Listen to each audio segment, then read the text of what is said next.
सौरभ और शोभा दोनों शादी के दूसरे दिन अपने बुआ के घर दावत पर गए थे, लेकिन इन दोनों की अभी सुहाग रात भी नहीं हुई थी, क्योंकि शोभा के साथ जो समस्या थी वह शर्म से सौरभ को नहीं बता पा रही थी। वहाँ दावत खाते समय शोभा के सारे कपड़े खराब हो रहे थे। वह टेबल पर बैठी अनकंफर्टेबल हो रही थी। जब वो उठी थी तो डर के मारे कांप गई थी, क्योंकि उसके सारे कपड़े एक सफ़ेद वाइट पानी से खराब हो चुका था। उसने आज तक इस समस्याओं के बारे में किसी से बात नहीं की थी और इस वक्त वह बहुत तकलीफ में थी। इसी समस्या की वजह से वह अपने पति से भी सुहागरात के दिन अलग कमरे में जाकर सो रही थी, लेकिन सौरभ को इस बारे में कुछ भी पता नहीं था और वह न जाने क्या कुछ सोच रहा था। सौरभ, ऐसा लग रहा है मेरी तबीयत ठीक नहीं है, मेरा सर बहुत चकरा रहा है, मुझे घर जाना है, शोभा ने घबराते हुए सौरभ से कहा तो वह आंखें ऊपर करके उसे देखने लगा। शादी के बाद उनकी ये पहली दावत थी। सुनो, पहली बार तो मुझे ये सौरभ कहना बंद करो, क्योंकि अब मैं तुम्हारा पति हूँ और सबके सामने तुम मेरा नाम लेती हो, मुझे अच्छा नहीं लगता। मेरी माँ ने अभी तक मेरे पापा का नाम नहीं लिया है, उनको मेरी माँ साहब कहकर बुलाती हैं, और तुम हो कि कल की दुल्हन मेरा नाम लेकर बुला रही हो। सब मेरा मजाक उड़ा रहे हैं और मुझे लगता है तुम बिना वजह घबरा रही हो। तुम तो बिल्कुल ठीक लग रही हो। सौरभ ने कुछ फिक्र से कहा। मैं सच कह रही हूँ, मेरी तबीयत अचानक खराब हो गई है। शोभा की आंखें भीग गई तो सौरभ परेशान हो गया। बुआ जी, हम 20 मिनट में वापस आते हैं। वह शोभा को लेकर गाड़ी में बैठ गया ताकि विश्वास दिला सके कि वह ठीक है। उसे देखकर अंदाजा हुआ कि शायद उसे पीरियड्स की समस्या है, जिसकी वजह से वो बहुत शर्मिंदा और बहुत घबरा रही है। सौरभ ने नरमी से कहा, ठीक है, घबराओ नहीं, अभी घर चलते हैं और रात को देखूंगा तुम्हारी तबीयत कैसे ठीक हो सकती है। शोभा खामोशी से सर झुकाए बैठी और वह उसे तसल्ली देता आगे गाड़ी बढ़ा गया। चेहरे पर एक मुस्कुराहट सजाए वह थकी नज़रों से आसपास बैठी हुई लड़कियों को देख रही थी, जो काफ़ी देर से उसके बेड पर फैलकर बैठी हुई थी। उसे अब बहुत गुस्सा महसूस हो रहा था। न जाने सौरभ कब आता, लेकिन उसका इंतजार करते करते उसकी कमर टेढ़ी हो चुकी थी। अब उसे उस भारी लहंगे और ज्वेलरी से आज़ादी चाहिए थी। जब उसने बड़ी बेताबी से नज़रें घुमाकर आसपास देखा तो सामने बैठी लड़कियों में से एक लड़की उसकी बेचैनी को जानते हुए मुस्कुराकर उसे देखने लगी। लगता है भाभी को ज़्यादा ही बेचैनी हो रही है। सौरभ भाई का इंतज़ार इतनी बेताबी से हो रहा है तो न जाने रात कैसे बीतने वाली है, उसने कहा था और शोभा का दिल धड़क उठा था। अभी तक तो उसने सौरभ से मुलाकात भी नहीं की थी और ना ही उसके बारे में कुछ जानती थी। उसके चेहरे पर फैली हुई उस डर को देखकर करीब बैठी हुई आकृति ने नरमी से उसका हाथ दबाया। उनकी बातों को दिल पर मत लो, सौरभ भाई इतने भी जालिम नहीं, आप उनसे इतना क्यों डर रही हो। आकृति उसकी परेशानी को समझ रही थी। पति जितना भी शरीफ हो जाए, आज की रात तो वो किसी कीमत पर भी नहीं छोड़ता। इससे पहले कि आज की रात के बारे में उसके दिमाग में डर का जहर फैल जाए, उसे और ज्यादा डरा देती। जब कमरे के दरवाजे पर होने वाली हल्की सी आहट ने सबने दरवाजे की तरफ ध्यान दिया था और सौरभ के आने पर उसके तरफ ध्यान दिया था। वे चारों लड़कियां सौरभ की कजन थी। उसके सामने खड़ी अब अपनी नेग मांग रही थी।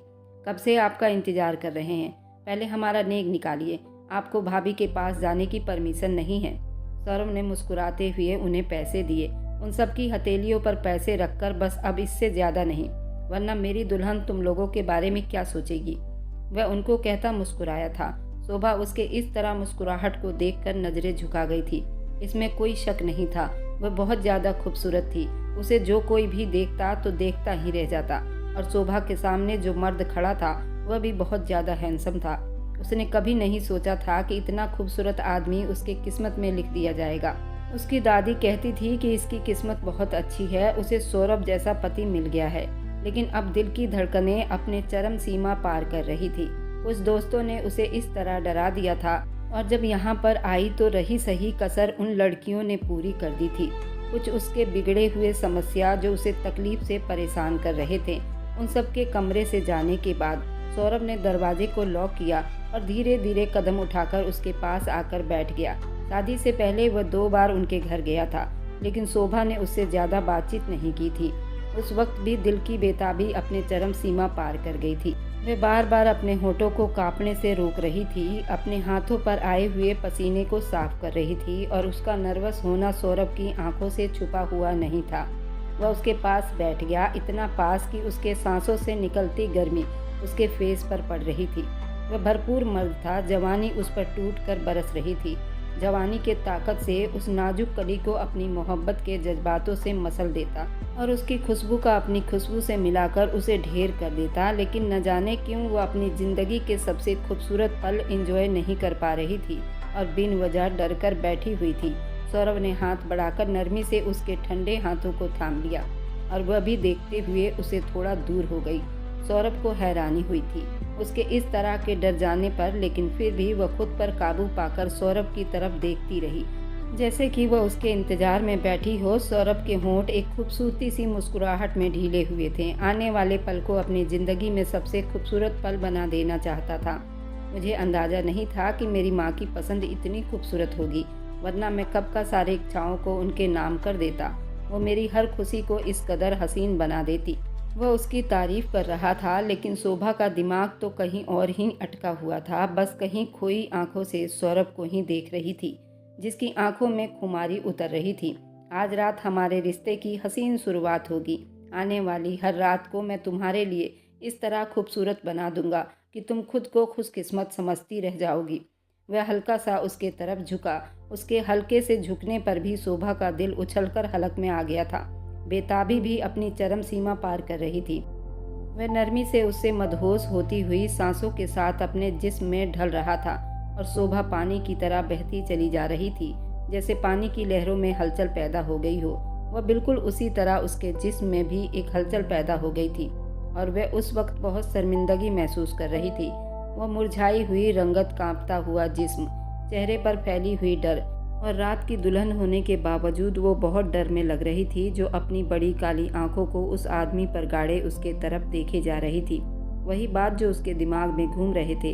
अब हकीकत ये थी कि उसे लग रहा था कि सौरभ उसके साथ ऐसा व्यवहार अपनाएगा जो उसे तकलीफ देगा, जबकि सौरभ मोहब्बत से उसे समेट रहा था, उसकी धड़कनों को अपने सांसों में तेज करते हुए। उसकी सांसों में बहकता हुआ आदमी अब धीरे धीरे उसकी ज्वेलरी उतार रहा था।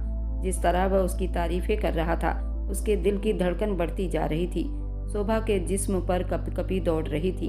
उसके दिमाग में उसकी फालतू सहेलियों की बातें उथल पुथल हो रही थी। अगर खुद से दूल्हे के करीब जाने की कोशिश की तो वह क्या सोचेगा? उसके दोस्तों की फालतू बातें, सौरभ की कजनों की बातें। सौरभ भाई तो आज तुम पर कहर बरसाएंगे, तुम क्या खाक एंजॉय करोगी? उन लड़कियों की बेबाक सी बातें जो उसे डरा कर रख गई थी, और वह उन लोगों की बातें अपने दिमाग पर सवार कर वह जमीन को ही घूरे जा रही थी। सौरभ कहीं खोया हुआ था, लेकिन उसके दिमाग में चलती हुई सोचें उसे अपने लपेट में लेकर और ज़्यादा डरा रही थी। उसकी दादी की बातें देखो, ये सब कुछ तो सदियों से चला आ रहा है और ये सब तो करना ही पड़ता है। इसलिए कोशिश करना अपने तकलीफ को अंदर ही दबाए रखना, वरना तुम नहीं जानती कि लोग क्या क्या बातें बनाएंगे और सौरभ तुम्हारा पति तुम्हारे बारे में क्या सोचेगा। उसके दिमाग में ये बात आई। सौरभ के सीने पर हाथ रखकर उसने कांपते हुए जिस्म से उसे घूरा था।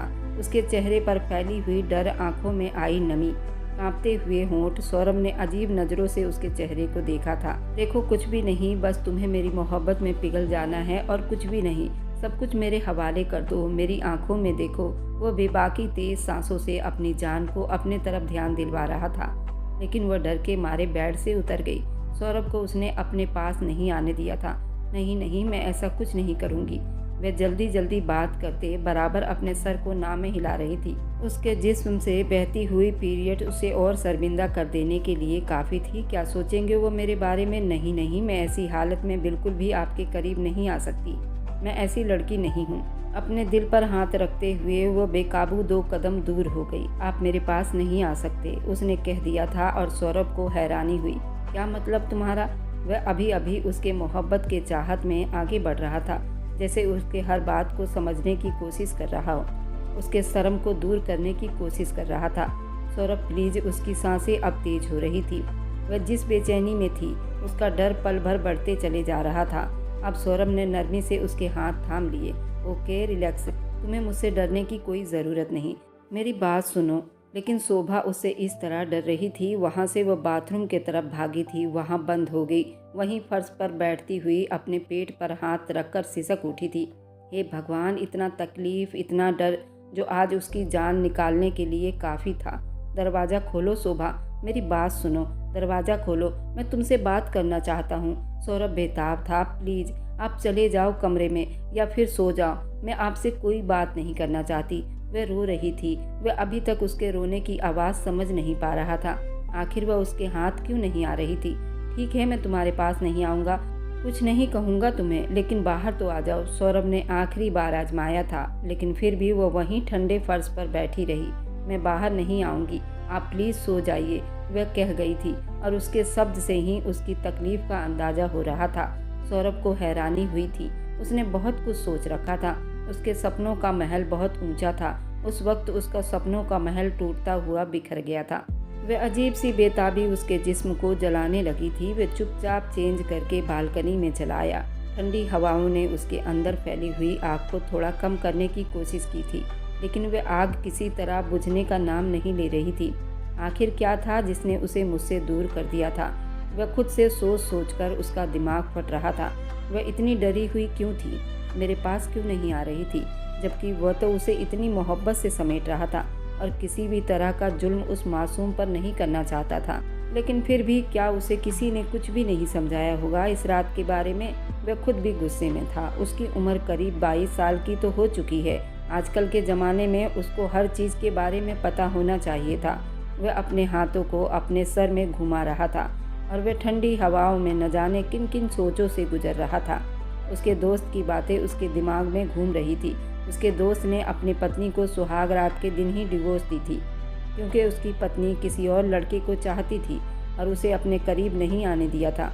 यही सब सोच अब उसके दिमाग में बड़ी तेज़ी से चल रहा था। लेकिन वह तो शोभा को पहले से जानता था। वह ऐसी लड़की बिल्कुल भी नहीं थी। उसकी दादी थी, उसके पापा थे, उसके पापा फौज में थे। वह अपनी दादी के साथ ही रहती थी। उसकी दादी बहुत प्यारी थी। उसकी दादी और सौरभ की दादी दोनों सहेली थी, और सौरभ के पापा जनक जी और शोभा के पापा दोनों दोस्त थे, और उन दोनों ने ही ये दोस्ती रिश्तेदारी में बदलने का सोचा था और ये शादी तय हुई थी।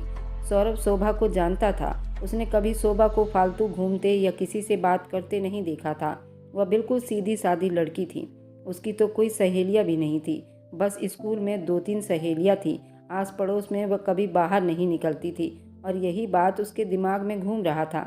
इधर दोस्तों की बातें उसके दिमाग में उथल पुथल कर रही थी। सौरभ, तुम जानते हो ना, आजकल की मॉडर्न लड़कियां पत्नियों को अपने पास भी नहीं आने देती। बहानेबाजियों पर उतर आती हैं। बाहर मौजूद लड़कों के साथ फ्रैंक होकर उन्हें अपना सब कुछ सौंप देती हैं। परिवार वाले उनकी ज़बरदस्ती शादी करवा देते हैं। ऐसी लड़कियां ही अपने पति को अपने करीब नहीं आने देती। सौरभ के दोस्तों की बातें उसके दिमाग को पागल कर दिया था, और उसके दोस्तों की इस तरह की बातें आज उसकी पत्नी से मैच हो रही थी। शायद इसी गुस्से में जाकर उसके दोस्त ने अपनी पत्नी को डिवोर्स दिया होगा, क्योंकि वह जिस तरह रिएक्ट कर रही थी। उसके दोस्तों ने लड़कियों के बारे में जो बातें बताई थी, आजकल की लड़कियां दूसरों पर अपना सब कुछ निछावर कर सकती हैं, तो अपने पति को क्यों नहीं अपना समझती। पति पर तो उनका पूरा अधिकार होना चाहिए। दोस्तों की अलग अलग बातों ने उसका दिमाग बुरी तरह सुन कर दिया था। सौरभ के दोस्त ने अपनी पत्नी को डिवोर्स दे दी थी, सिर्फ इसलिए कि सुहाग रात पर दोस्त की पत्नी ने उसे अपने पास नहीं आने दिया था। और सौरभ को अब शक था, वह किसी तरह से ये वादा कर चुकी है कि वह पहला अधिकार उसे नहीं देगी। ये अपने दिमाग में उसने गलत बातें बसा लिया था। सौरभ ये सब सोच बैठा था। भला एक औरत इतना कैसे गिर सकती है। वह अपने पति के बजाय किसी अनजान आदमी को अपना सब कुछ सौंप दे। लेकिन फिर उसका दिमाग कई हिस्सों में बटा हुआ था। शोभा का परिवार बिल्कुल भी ऐसा नहीं था। उसकी परवरिश तो ऐसी नहीं हुई थी। वह तो उसको अच्छी तरह से जानता था, और इन उलझनों से बेचैन होकर उसने सिगरेट को बुझाकर पाँव के नीचे मसल दिया था। बालों में उंगलियां चलाते हुए वापस अपने कमरे में आ गया। बेड के एक तरफ वो पूरी तरह कंबल में छुपकर शायद सो गई थी। सर से पैर तक उसने खुद को कंबल में छुपा रखा था, और उस पर एक नज़र डालकर वह बेड के दूसरे तरफ आकर लेट गया था। उसकी इज्जत इतनी कीमती थी कि वो किसी भी लड़की से दोबारा इस चीज़ के लिए राजी नहीं कर सकता था, उसे अपने करीब नहीं कर सकता था। वह इतना हैंडसम और अमीर आदमी था। उससे तो न जाने कितनी लड़कियां शादी करना चाहती थी और उस पर मरी जा रही थी।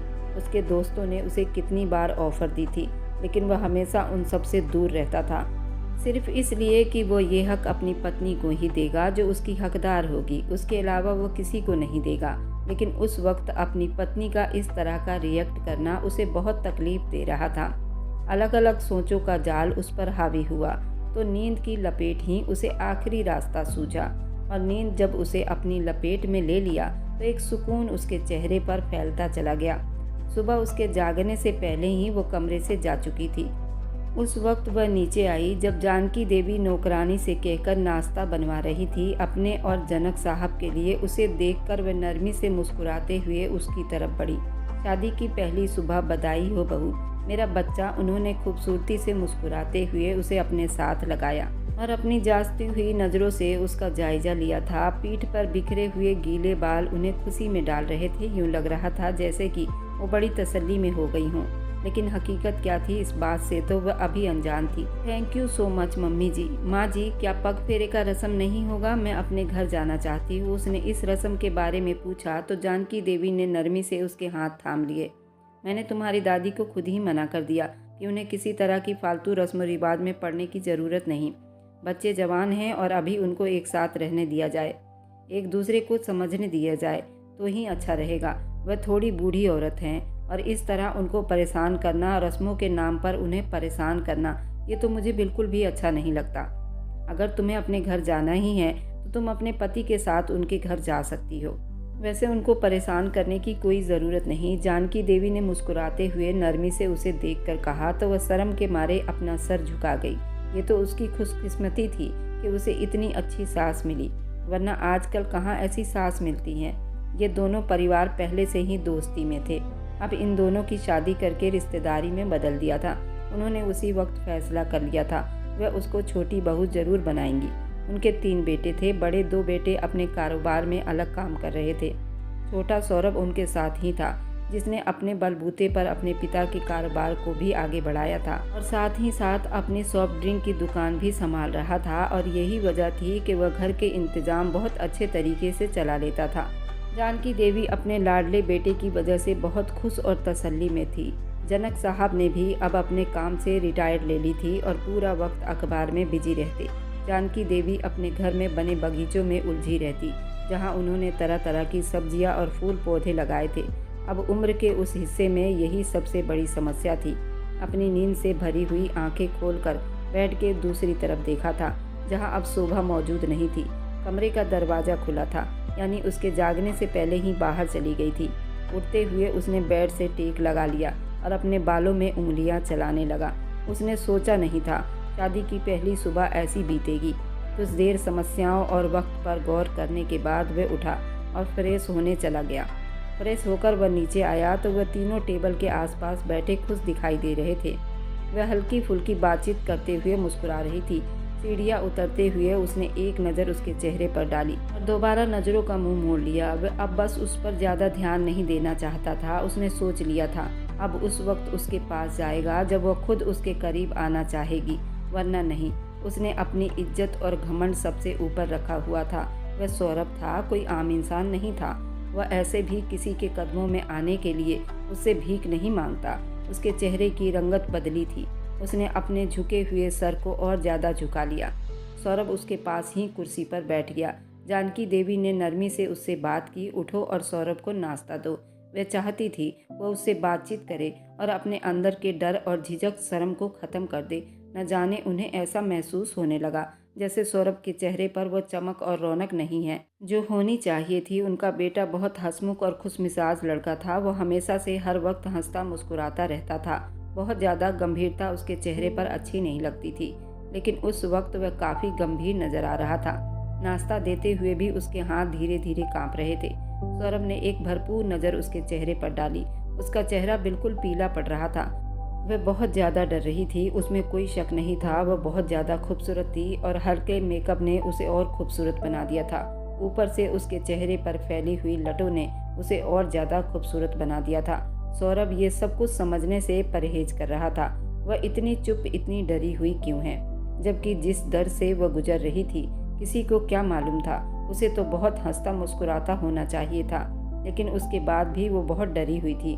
शादी के रात कमरे में जाने से पहले ही जानकी देवी ने उसे शोभा की आदत के बारे में बताया था कि वो बहुत मासूम और कम उम्र की लड़की है, उस पर खास ध्यान देना होगा। अब और ज़्यादा खुलकर तो बता नहीं सकती थी, लेकिन उनकी बातों में छुपे हुए राज वह समझ रहा था और नरमी से सर झुकाकर उन्हें तसल्ली दिला दिया था। वह हमेशा उसका ख्याल रखेगा और उस वादे के हिसाब से उसने शोभा की हरकतों को भी अब तक अपने दिल में छुपा कर रखा था। वह नहीं जानता था कि उनके कमरे की बात किसी तीसरे आदमी के हाथ आए, चाहे वह उसके माँ बाप हो, भाई बहन हो या कोई भी रिश्तेदार, और उसके बातों का बतंगड़ बने। उसे अपनी और अपनी पत्नी की इज्जत बहुत प्यारी थी।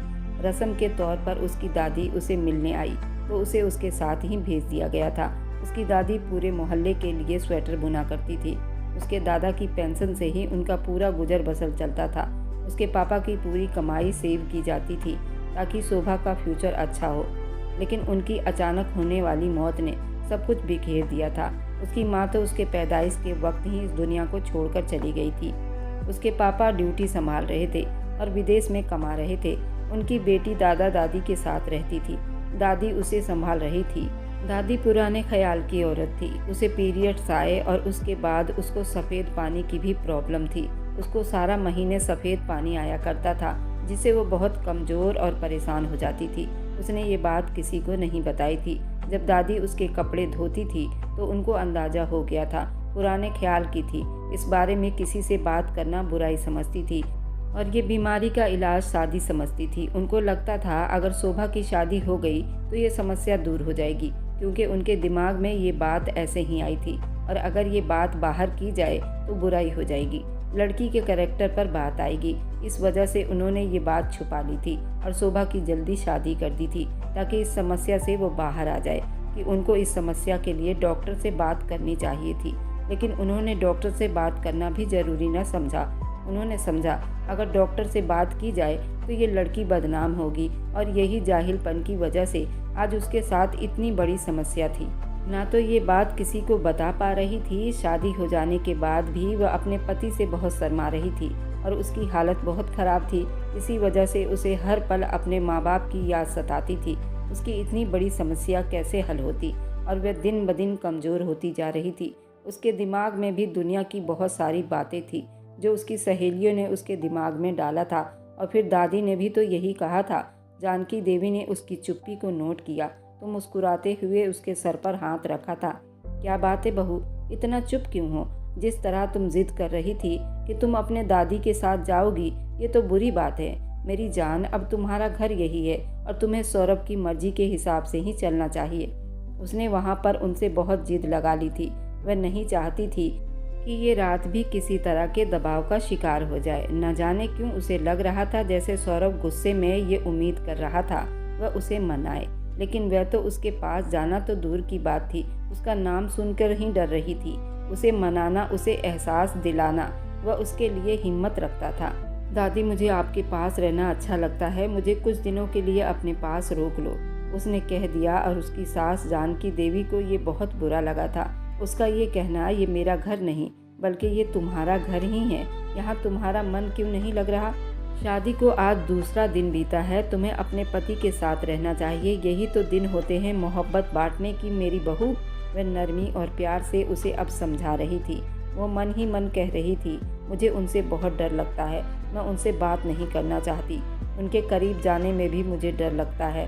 हकीकत में जो कुछ कहना चाहती थी वह नहीं कह पा रही थी, लेकिन वह चाहती थी जानकी देवी उसकी चुप्पी को और बेचैनी को समझ जाए। उसकी दादी ने शोभा को बहुत समझाया था और शोभा अपने पति के साथ अपने दादी के घर आ गई थी। दादी भी बहुत गुस्सा हुई थी कि अभी एक दिन नहीं हुआ और तुम यहाँ आ गई हो। उसने दादी को डरते डरते अपनी सारी बातें बता दी थी। दादी उस पर भड़क उठी थी। वह काफ़ी हद तक समझ चुकी थी। खबरदार, अगर आज के बाद तुमने ये बात अपनी जुबान से निकाला तो पति तो भगवान के रूप में होते हैं, तुम्हारा दुख सुख का साथी है, उसके पास रहना तुम्हारा कर्तव्य है। अगर तुम इस बात से मना करोगी तो भगवान को भी नाराज़ करोगी। अब रात हो गई है, लेकिन सुबह ही तुम कॉल करोगी सौरभ को, कहो वो तुम्हें लेने आए। मेरा बच्चा मैं नहीं चाहती तुम्हारे रिश्ते में दूरियां जन्म ले। वह चुपचाप सोने के लिए लेट गई। आज रात बड़ी सुकून और आराम से बीती थी। कल क्या होगा, कल की फिक्र ने उसे बेचैन कर दिया था। कमर में उसके बहुत दर्द था, जाने का नाम ही नहीं लेता था। टांगों और पेट में खिंचाव रहता था। वो बहुत दर्द में तड़प रही थी। ये समस्या उसे हमेशा बेचैन रखती थी। उसके कपड़ों में दाग धब्बे उसे और शर्मिंदा कर देती थी। कपड़े छुपाए फिरती। और फिर एक दिन आखिरकार उसने सब कुछ तंग आकर अपने दादी से बता दिया था। दादी ने बड़ी शर्माती नज़रों से उसे देखा था। बहुत बुरी बात है, आज के बाद किसी से भी ये बात न करना। कोई बीमारी नहीं, बस अब तुम बड़ी हो रही हो ना। इसलिए वह सर झुकाकर लाल चेहरे से उनकी बात सुनती रही। दादी का अंदाज़ा कुछ ऐसा था, उसे शर्मिंदा करने लगा था, जैसे कोई बहुत बुरी बात हो। अगर वह किसी से बात करेगी तो बदनाम हो जाएगी। ये बात उसे काफ़ी बेचैन कर दिया था। शादी से पहले लड़कियों के साथ ये सब कुछ होता ही है। जब तुम्हारी शादी हो जाएगी तो सब कुछ ठीक हो जाएगा, तुम्हें परेशान होने की ज़रूरत नहीं। दादी ने तो कोई और ही हल निकाला था। वह इतनी शर्मिंदा हुई, जाकर अपने कमरे में लेटी और फिर चेहरे पर हाथ रखकर रो दी। क्या ये बीमारी इतनी खराब थी कि उसके लिए उसे शादी करनी पड़ती, या कोई कमी थी, या उसकी गलती? भगवान जानता था। उसने आज तक अपनी सहेलियों में बैठकर भी कभी ऐसी बात नहीं छेड़ी थी। वह जिस उम्र में थी वह अपनी समस्याओं में अकेले जूझ रही थी। खास तौर पर ऐसी समस्याओं से गुजरते हुए लड़कियां बेचैनी का शिकार हो जाती हैं। ये जज्बात का उतार चढ़ाव ही गलत माहौल में डाल देता है। लेकिन यहाँ कुछ भी नहीं था।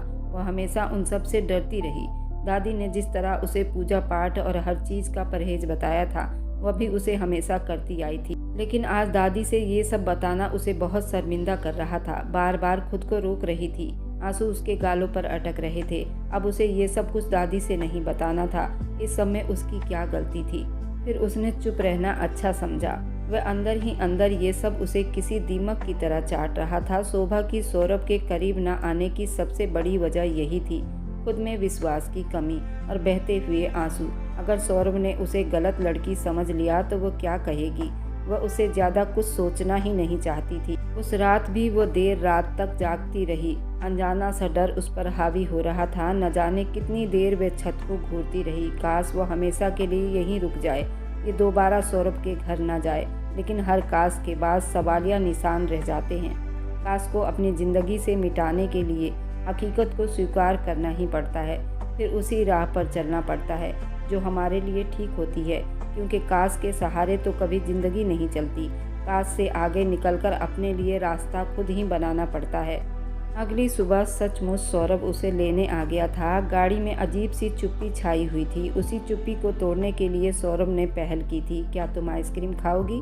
सौरभ भी ऐसे लग रहा था। वह सारा गुस्सा पी जाना चाहता था और एक नई शुरुआत करना चाहता था। आइसक्रीम तो उसकी कमजोरी थी। वह डर से सहमी उसने हाँ में सिर हिला दिया था।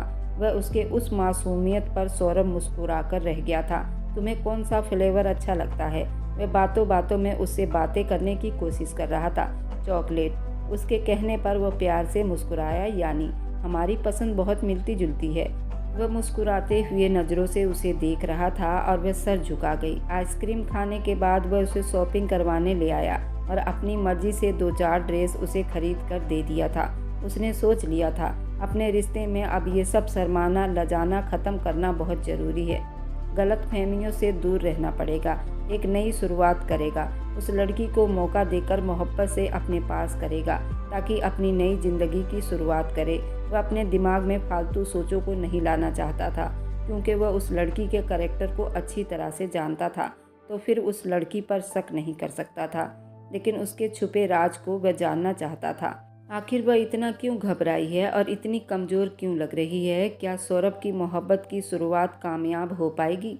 शोभा को अपने प्यार के लिए मना पाएगा?